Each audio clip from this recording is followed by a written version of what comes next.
Before I go any further, I want to make sure you understand that I am not going to be doing any benchmarking in this video. I'm not going to time workflows and compare them between my old machine and my new machine. I'm not going to dive into the weeds or the hardware or anything like that. Those videos have already been done many times over by people who specialize in that kind of thing. And there's absolutely nothing new that I can teach you about the hardware of the M1 MacBooks in general, or my 16GB M1 MacBook Pro in particular. All that's been beaten to death already, and I'm glad because watching those videos helped me tremendously in making up my mind to finally make a purchase. And that's what this video is about. I want to walk you through how those videos on the M1 chip won me over, and how this chip has changed my life as a video editor who works from home so I can be available for my family as we try to navigate all of this craziness, both logistically and emotionally. As much of a tech nerd as I am, I'm probably a lot more like the vast majority of computer buyers out there than many of the YouTubers making videos on the M1 MacBooks like this one. I do not buy the machine of the week after week after week. Instead, I buy a really well-spec'd machine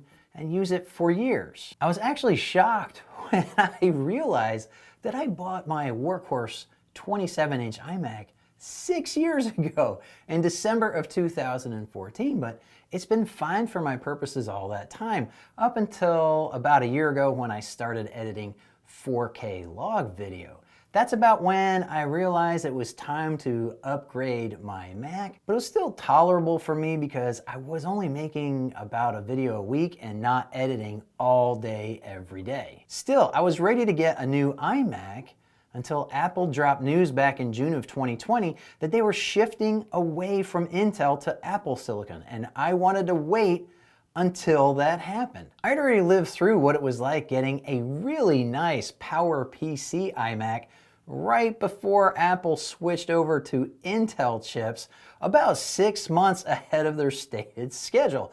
And I did not want to relive that.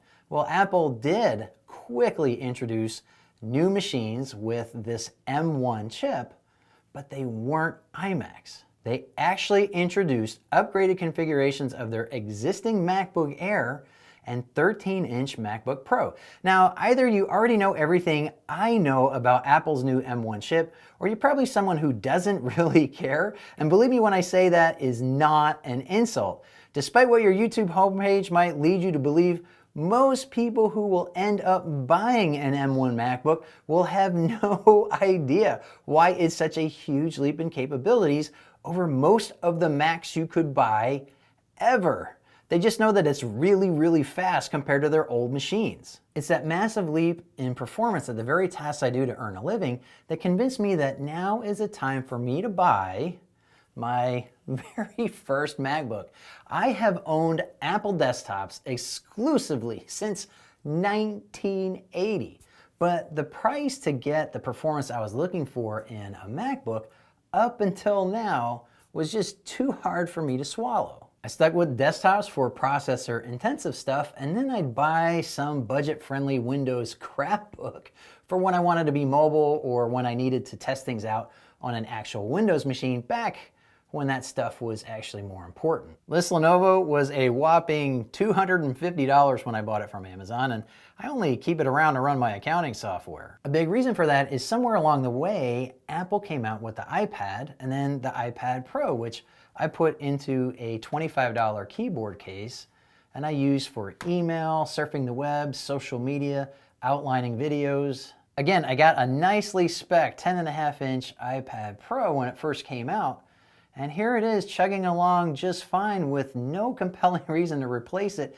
nearly 3.5 years later. I get it. A lot of you are probably thinking I'm some sort of tech boomer, and that's because I am. I'm not going to buy a faster machine when I don't notice my existing machine slowing down. And that's because, like a boomer, I buy my cars with the optional bigger engine so it won't feel slow for a long time, like getting the dual motor variant of my Tesla Model 3. This is exactly what the M1 chip is. It's the fastest engine you can get in a MacBook for most uses, Only what's driving the tech world crazy right now is that it's available in the base model MacBook Airs and the base level MacBook Pros for as little as $1,000. Sure, you can get a Windows crap book 4 times over for that, but for that $1,000 you are getting more performance than you can get in Windows machines that might cost several times that again.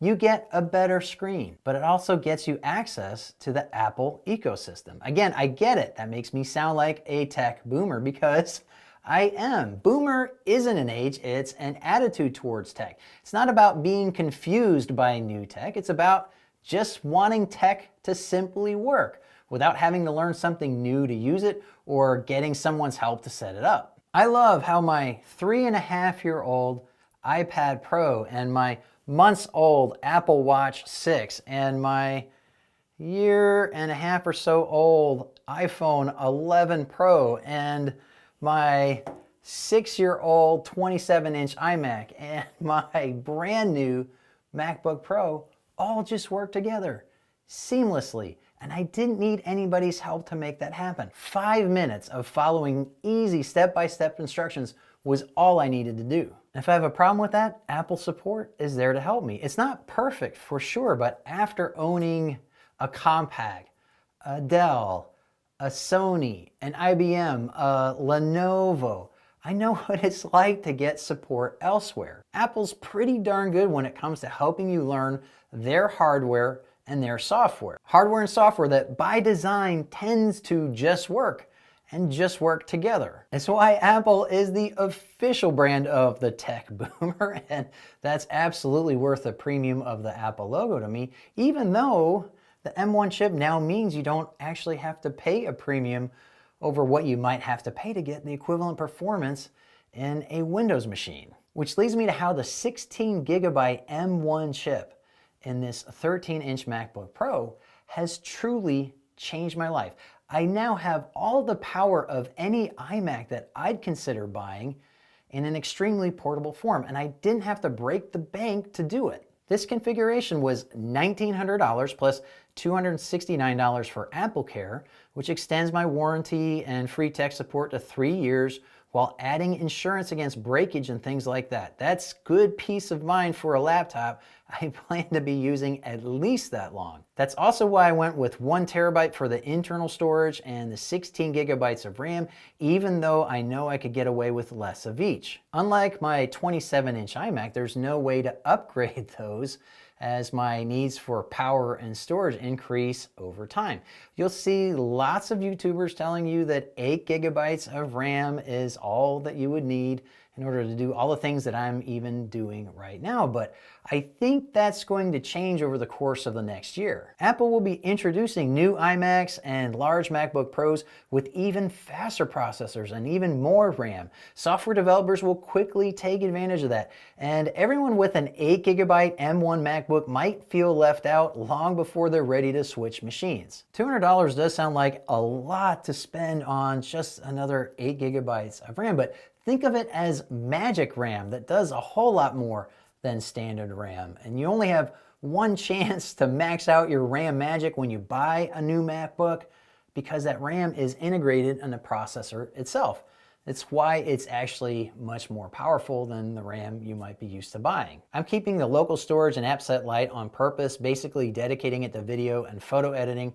So when I set it up, I didn't transfer anything over from my iMac. I just downloaded the apps that I want with me at all times, which in the Apple ecosystem is 100% free to do, by the way. It's very tech boomer friendly that anytime you buy an app on the Apple App Store, you can install it on any machine for free that's associated with your Apple ID. I could have gotten all of that with an M1 MacBook Air because you can get it with the exact same processor and storage configurations as the M1 Pro for $300 less. But the Pro has a few features that are worth the premium for how I will be using it. The M1 Air is the MacBook of choice for people who aren't going to be doing a lot of video editing or complicated photo manipulation, by the way. Basically, it's for the boomer who buys the cheaper washing machine because it has the exact same guts as the more expensive washing machine, only it doesn't come with all those bells and whistles that are just gonna break anyway.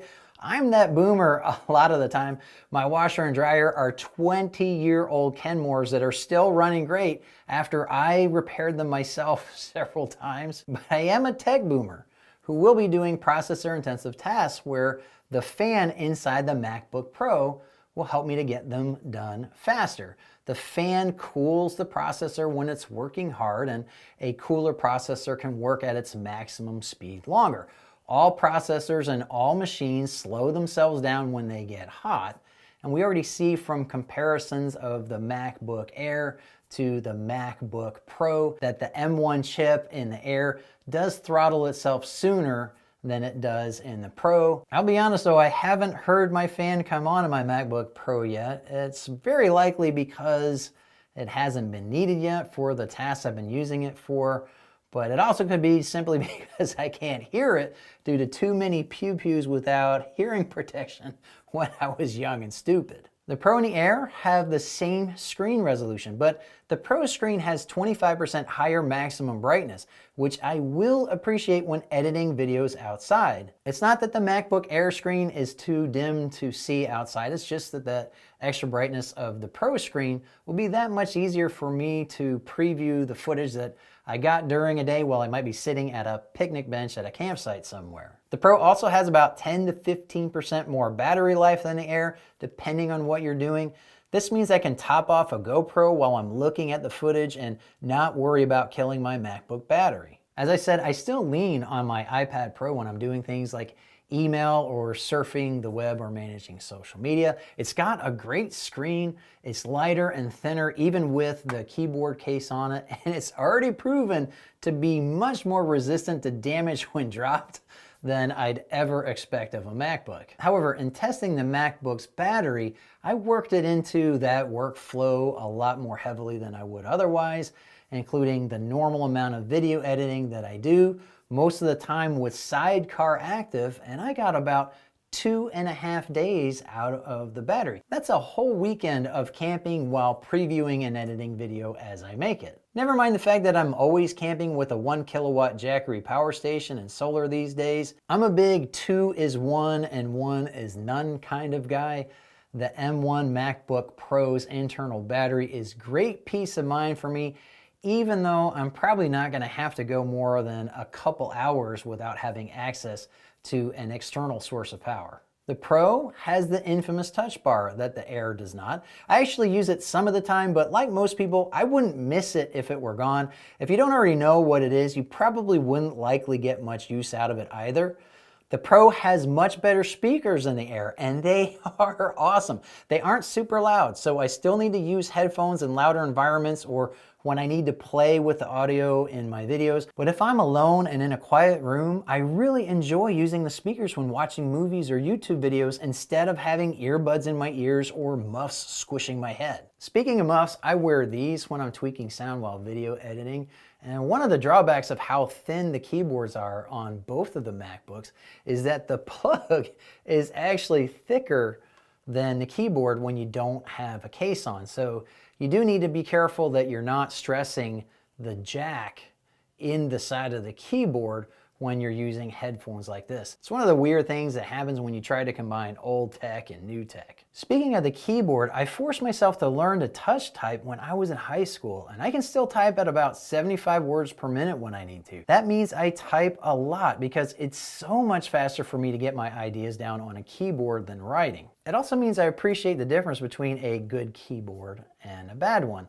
The M1 MacBooks come with scissor mechanism keys that are resistant to the kinds of errant presses you get when you type fast, yet they're compliant with good feedback and rebound. You don't have to type fast or be a keyboard aficionado to just know that the keyboard in the MacBooks is actually pretty great. You're not going to get the depth of press in a thin keyboard like this that you can get in a thick standalone Bluetooth keyboard, but it's still a really nice keyboard for a laptop. Sidecar is awesome.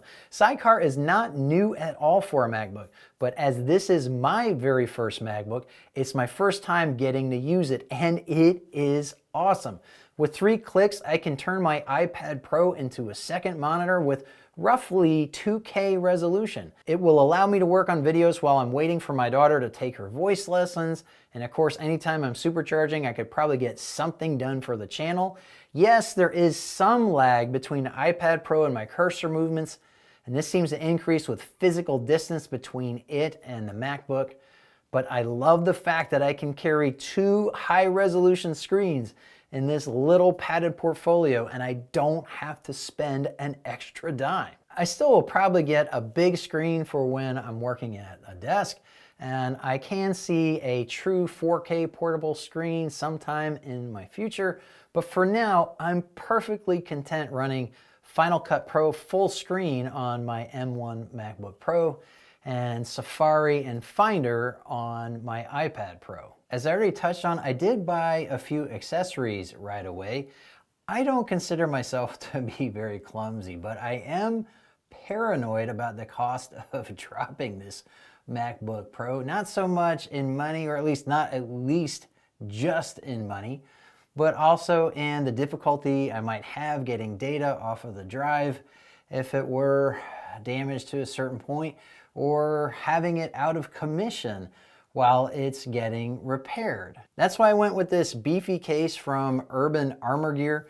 There are tons of cheaper cases available, but the $79 I spent on this got me a case from a reputable company with a great track record of saving devices from doom. And it has a few features that I haven't even seen on the cheapy no-name cases you can get on Amazon. Namely, this case has tabs that lock the top and bottom shells together so that the screen and the keyboard don't torque apart from an impact. Even if your laptop is closed when it hits the floor, the half that hits the floor will stop moving while the other half tries to keep going. And this can break the hinge or even break the screen without the screen being what hits the floor. With this case, that kind of damage is much less likely to happen. When these tabs are locked to the bottom half of the case, both the keyboard and the screen will decelerate at the same rate when there's an impact, and that will greatly reduce the amount of stress on the hinge or the screen itself. No case is going to protect a laptop from all forms of impact, but this case is going to do a really good job at protecting it for most of them. I also quickly realized I needed a stand and a wrist pad for typing on a table. There are tons of stands like these on Amazon, but I picked this one because the retention tabs were the lowest I could find. The MacBook Pro is super thin and doesn't need huge tabs to keep it from sliding off the stand. I hate having the undersides of my wrists constantly poked by the longer tabs on a lot of stands. At its lowest position, this stand is perfect for typing with my forearms resting on this full-width gel pad from Belkin. It's smooth with just the right amount of squishy support on top and a nice non-skid bottom to keep it in place even when I'm leaning on it pretty hard. I got this 1 terabyte Samsung T7 drive to be my working drive for Final Cut Pro, and I'll get more as needed. It's counterintuitive, but I learned a long time ago to buy the smallest drive that you think you need, then add more drives as you need more capacity later. Drive prices drop almost weekly, and that's not even an exaggeration, and the speeds increase every few months. It's also better to spread your data over more physical drives than to have it all on one drive in case you have a drive failure. So in this case, the budget-friendly decision is also the technically smart decision. I got this USB-C SD card reader. It has one USB-A port. I have no current reason for a hub. So I went with the smallest thing available so it takes up less space in my portfolio pocket. I chose this portfolio because it's padded on all 6 sides. You'll see them listed as having 360-degree protection, but that's because most portfolios like this are only padded on the bottom and the faces. This is going to provide even more protection for my MacBook Pro against damage when being dropped or sliding around in the back of a vehicle. Yes, I do load my MacBook Pro into it every time I'm moving from my studio to my office to my living room, and with the side zipper, that's super easy to do. But it can only protect my MacBook Pro when it's on the outside of it. I've got links to all of these accessories in the video description, and they are affiliate links. Using the links to make your purchase helps the channel, and I really appreciate it when you do. In short, the new M1 chip has put the power of a desktop into a laptop at about a third of the price that you used to have to pay to get this level of performance in a MacBook. It's made the MacBook Air and the 13-inch MacBook Pro machines not only for the Apple-strapped tech boomer like myself, but suddenly Apple is the brand to get. It's only going to get better for existing Apple owners as they come out with M1 variants in iMacs and larger MacBook Pros. If you want to learn more about the M1 MacBook Pros, be sure to click the links in the video description. Be sure to subscribe for more videos on Apple products. I really appreciate you watching The Tech of Tech, and I hope to see you next time.